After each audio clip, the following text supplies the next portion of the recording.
Buenas tardes, apreciado público. En el día de hoy les vamos a presentar sobre un tema importante que se conoce como los retardantes en fase aguda, ya que este es un tema fundamental en la respuesta inflamatoria y en la interpretación clínica de las diversas enfermedades.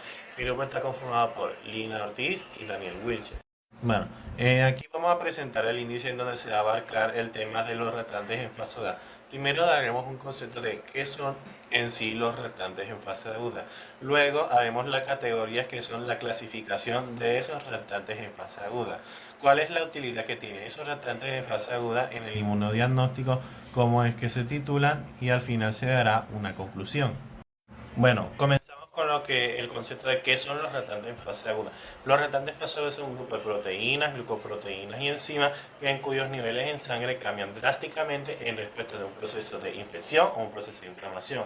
Actúan como una especie de sistema de alarma biológico que indica que cuando el cuerpo está experimentando una respuesta de estrés, activa mecanismos de defensa, por lo que este fenómeno se conoce principalmente como respuesta en fase aguda. La producción de estas proteínas ocurre principalmente en el hígado y es controlada por moléculas de señalización que hacen parte del sistema inmune, que son conocidas como las citoquinas. ¿Cuáles son esas citoquinas que hay? La interleucina 6, la interleucina 1 y el factor de necrosis tumoral alfa.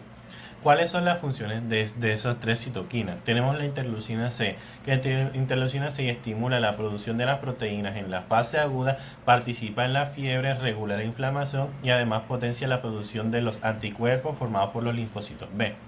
Tenemos la interleucina 1, del cual este favorece a las otras citoquinas, como la interleucina 6, también inducen lo que es la fiebre y contribuye con el reclutamiento de las diferentes células inmunitarias hacia el sitio donde se ocasionó el daño.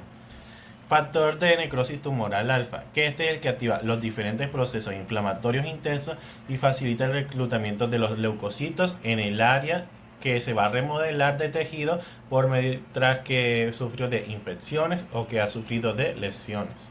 En cuanto a las categorías de los retardantes en fase aguda, tenemos que los retardantes en fase aguda se clasifican en dos categorías que tenemos: retardantes en fase aguda positiva y retardantes en fase aguda negativa. Entre los retardantes en fase aguda positivos, que estas son proteínas que incrementan su síntesis y producción cuando se da una inflamación o se da una infección. Entre los más importantes reactantes en fase aguda positivos tenemos la proteína C reactiva, que esta es un principal marcador rápido y sensible para la inflamación aguda y favorece la activación del complemento y la ozonización de patógenos. Tenemos el fibrinógeno, que esta es la que contribuye en la coagulación y en la defensa de las infecciones. Tenemos la procalcitonina, que esta es la que indica cuando las infecciones son de origen bacteriano o de origen viral, y esto ayuda mayormente en decisiones terapéuticas. Tenemos el amiloide sérico, que esta es la que modula la inflamación y promueve la reparación del tejido. La toglobina, que se une a una hemoglobina libre, evitando la pérdida de hierro y la toxicidad de la hemólisis. Tenemos la BCSG, que es la velocidad de sedimentación globular, que mide la rapidez de los glóbulos rojos, por lo que esto indica si es directo o indirecto la inflamación activa. La hechidina, que es la que regula mayormente el metabolismo del hierro para disminuir la disponibilidad para que los microorganismos se aprovechen de él durante las infecciones. Y el complemento C3 y C4, que son proteínas que pertenecen al sistema inmune innato y activan la vía de complemento para eliminar patógenos. Tenemos también ahora los retardantes en fase aguda negativos, que estas son proteínas cuya síntesis y producción disminuye en procesos inflamatorios, ya que el hígado está priorizando la síntesis de los retardantes en fase aguda positiva. ¿Por qué? Porque estas proteínas, como puede ser la albúmina, la prealbúmina, la transferrina, la lipoproteína A1, el zinc y la vitamina D, estas tienen como la función de transportar algunos nutrientes de los cuales los patógenos se pueden aprovechar de ellos y proliferar, y que se pueda contribuir mucho más la infección o la inflamación. Tenemos que la transferrina, que permite transportar hierro en la sangre, y su descenso limita el acceso a hierro a los patógenos.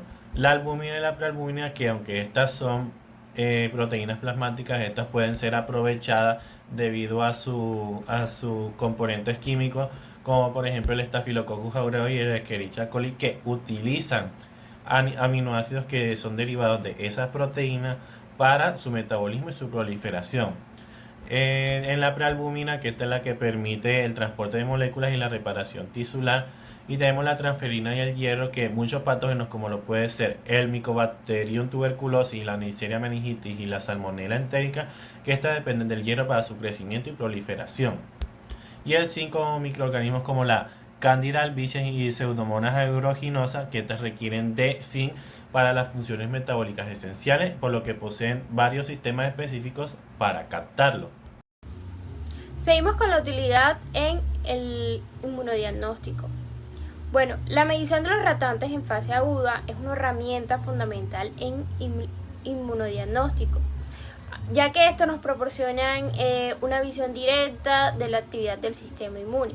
Bueno, y aunque estos no son específicos de una enfermedad, pero su patrón de cambio nos ofrece una información valiosa. Tenemos la detección de procesos inflamatorios y de infecciones.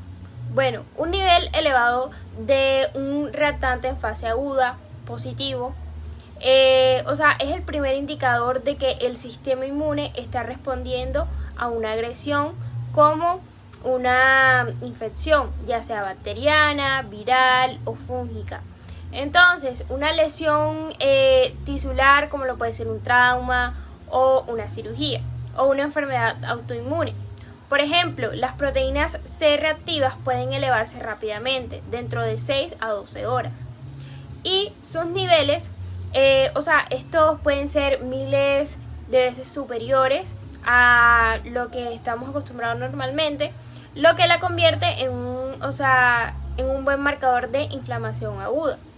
Luego, seguimos con la diferenciación de etiologías. Entonces, la procalcitonina es un reactante en fase aguda muy importante para diferenciar entre infecciones bacterianas y virales. Entonces, mientras que los niveles se elevan significativamente en infecciones bacterianas, como lo puede ser la sepsis, se mantienen bajos en infecciones virales.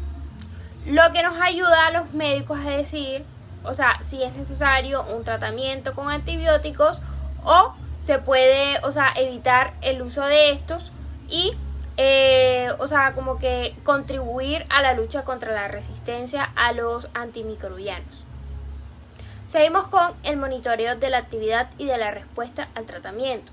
Bueno, en las enfermedades crónicas, como lo puede ser la artritis reumatoide o la enfermedad de Crohn, los niveles de la velocidad de sedimentación globular y de las proteínas C reactivas son como que un importante indicador para monitorear la actividad de la enfermedad. Entonces, lo que quiere decir de que si estos reactantes están elevados, quiere decir que hay un brote de la enfermedad.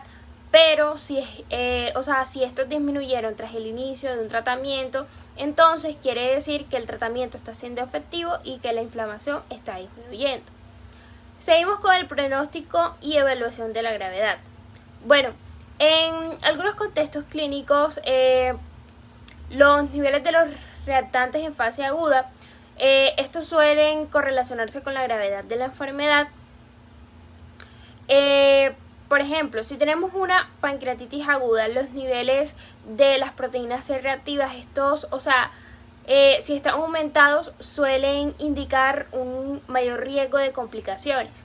De manera similar ocurre con la sepsis, que si hay un aumento de la procalcitonina, este puede indicar un mal signo pronóstico. Bueno, seguimos con la titulación del contexto del inmunoensayo.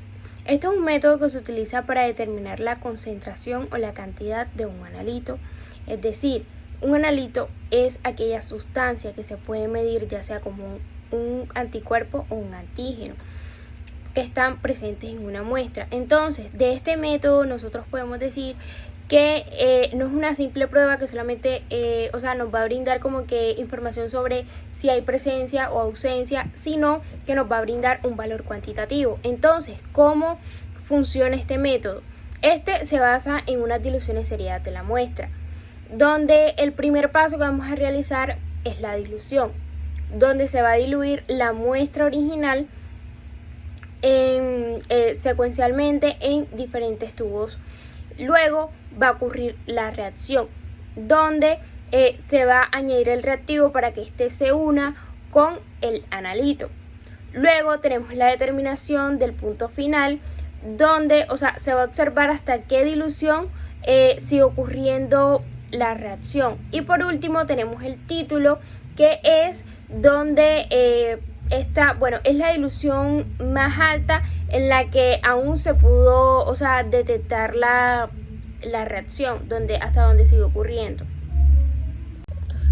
Y este método se utiliza mucho en la parte de los diagnósticos, investigaciones y en la parte para monitorear. En la parte del diagnóstico, un título alto de anticuerpos contra un patógeno como lo puede ser un virus está indicando que hay una infección activa o que está reciente.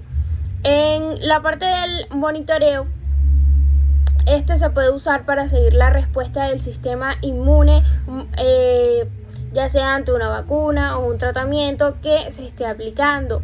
Y en la investigación, para seguir o para cuantificar la actividad de una proteína en un laboratorio. En conclusión, podemos decir que los reactantes en fase aguda son indicadores importantes en la respuesta inmunológica. Bueno, aunque estos como tal no nos ofrecen